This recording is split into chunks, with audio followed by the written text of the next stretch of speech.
The streets of downtown Tacoma are virtually empty, but a series of boarded-up storefronts on Pacific Avenue bear bright murals, signs of hope in the midst of a pandemic.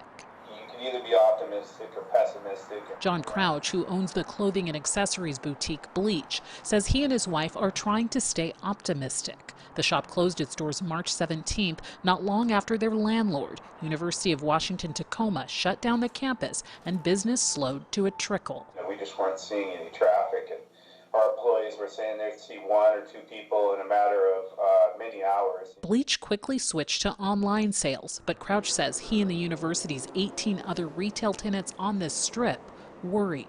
One of the things you go to bed at night thinking about is, are you going to make it? How are you going to make it? And these types of scenarios can be, just shut the whole thing down. That's when he got this email. The University of Washington, as your landlord, is voluntarily waiving your monthly base rent. That's a really, really great thing. It means none of UW's 19 Tacoma retail tenants will have to pay their lease rent through the month of May. To just not have to pay our lease for 2 months so that we can shut the store down, so we can participate in what the governor's asking us to participate in.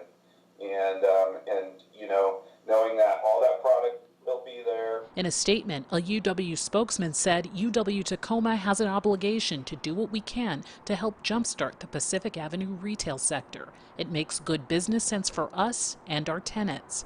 Crouch says it's a lifeline that could be the difference between his business surviving or succumbing, at least until June. We're kind of week to week, month to month, and I guess right now we feel like we have shelter to get us to that point, but at that point is really when it'll become really crucial and scary for all small businesses if they have survived that long. In Tacoma, Kristen Ayers, King 5 News.